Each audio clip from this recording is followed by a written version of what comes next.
Despite this huge military campaign, the war in Yemen has basically been a stalemate for the last 6 years. Breaking news.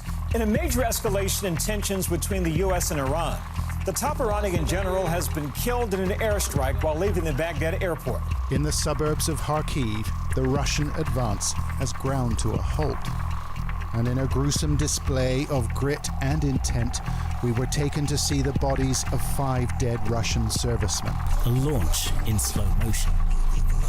What emerges is not a rocket or a missile.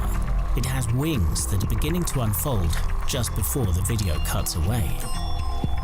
We can see enough to identify what this is. It's what's called a loitering munition. They can wait or loiter in the sky for hours, scanning for a target, typically air defense systems. Once they find a target, they don't drop a bomb, but fly right into it. Self-explosive drones, cracking military confidentials, autonomous military robots, fully automatic tanks. With all the AI help we can get, we still can't tell yet if it'll be safer or more dangerous to go on wars in the future. However, President Putin has an opinion after their recent invasion of Ukraine.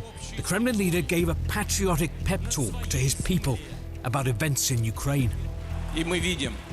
We can see how heroically our soldiers are acting and fighting in this operation.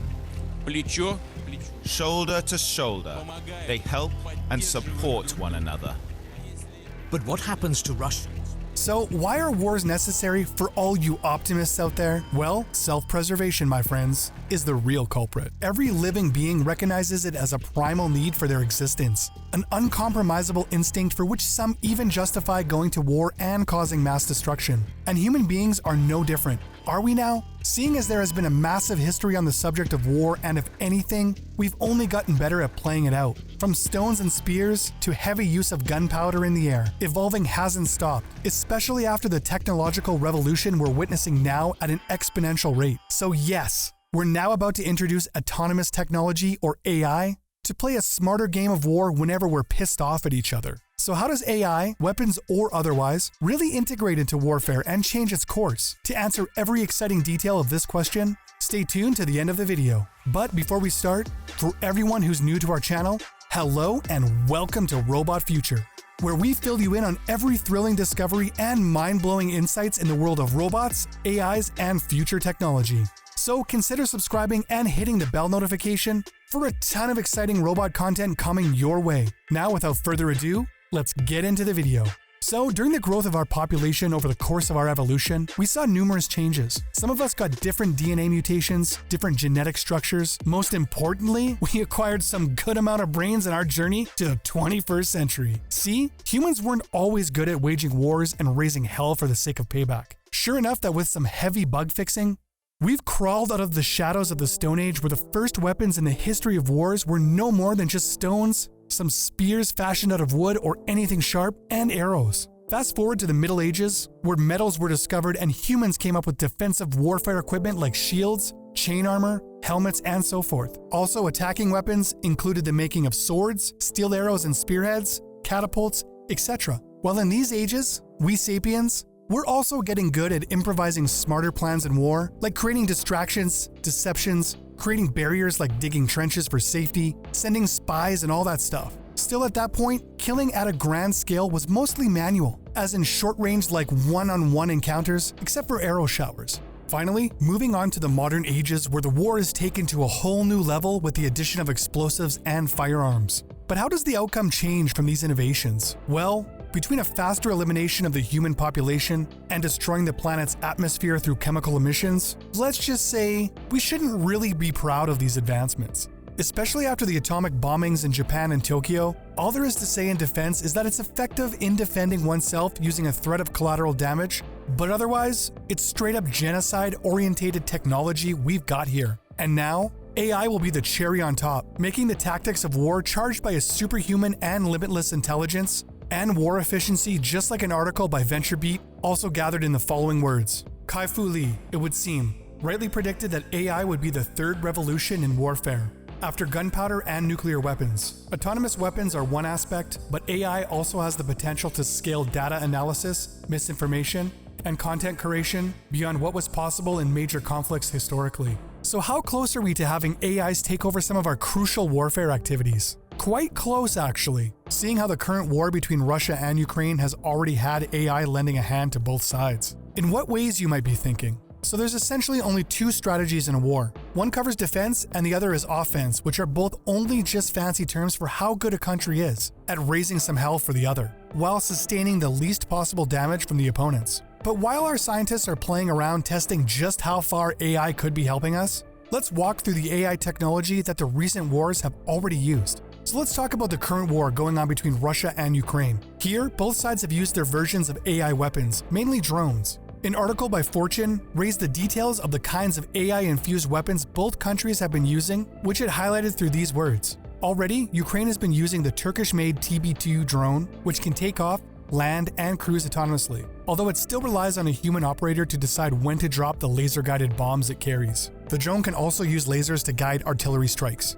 Russia, meanwhile, has a kamikaze drone, with some autonomous capabilities called the Lancet, which it reportedly used in Syria and could use in Ukraine. The Lancet is technically a loitering munition, designed to attack tanks, vehicle columns, or troop concentrations. Once launched, it circles a pre-designated geographic area until detecting a pre-selected target type. It then crashes itself into the target, detonating the warhead it carries. But while both countries are using these, they don't own the technology behind it. Russia has been taking the help of China to import these technologies, and China, in turn, benefits from having their technologies tested out on actual battlegrounds.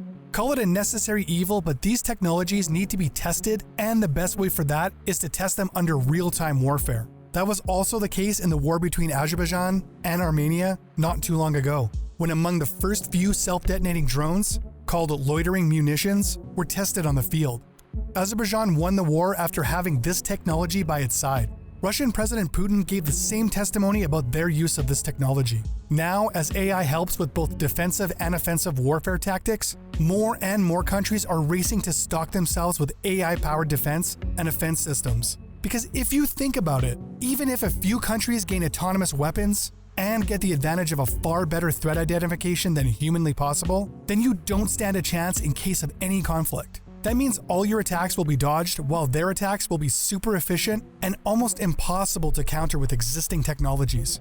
See how things could get unimaginably messy ahead? It probably will get messy because some countries are doomed to be under the shadows of poverty and lack of technology naturally. But what of the ones loaded with this borderline devil in disguise kind of advantage up their sleeves? Let's elaborate on how AI could do their biddings. Number 1, unmanned weapons. So the most destructive one would of course be the robots charged with AI that would be used on the field. Now, we're not quite there yet to have Terminators running around following orders beautifully. No, we do have robots that can make good amount of target identification to fire autonomously at, but in case of uncertain data, the robots would be sitting ducks. Humans are still very much in charge when it comes to giving the original direction to these robots. Examples of such weapons include the infamous loitering munitions, autonomous tanks, self-driving military robots, especially designed for missions involving danger to life. Number 2, threat identification. Moving on to the defensive aspect of AI and how you can perceive a threat long before our recent technology could do for us. For instance, UAVs, short for unmanned ethereal vehicles, can help with surveillance of borders and risky areas around the clock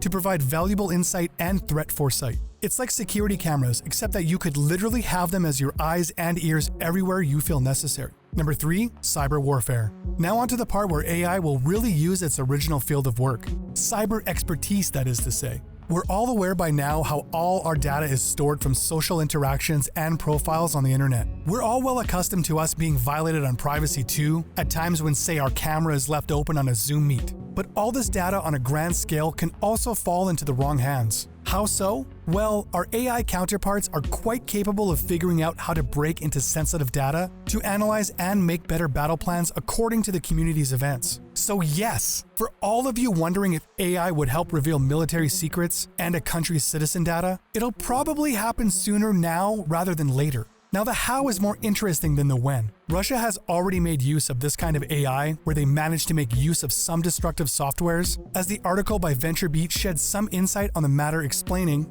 destructive software, presumed to be the work of Russian intelligence, has compromised hundreds of computers at Ukrainian government agencies. On the other side, a loose group of hackers has targeted key Russian websites, appearing to bring down web pages for Russia's largest stock exchange, as well as the Russian Foreign Ministry. Like we've highlighted in a previous video, AI poses a potential risk that we can't afford to ignore, at least not for much longer. And AI being weaponized means it's literally a killing machine, only getting smarter by every kill and won't stop until it finds the most genius method to reach the target it's been encoded with. Imagine how blastedly wrong this could get if these AI machines swing out of control, like a malfunction, and you're not able to stop them from nuking around. Any sane mind would perceive how an apocalypse isn't far from happening if we continue this obsession of AI technology. On that note, we'd like to ask you to hold these thoughts as we've reached the end of the video. Leave a like if you think this use of AI in such dangerous aspects should be limited. Also, don't forget to subscribe to our channel if you're all for robotics, so you don't miss out when our next video goes live. Stay tuned and we'll see you all in the next one.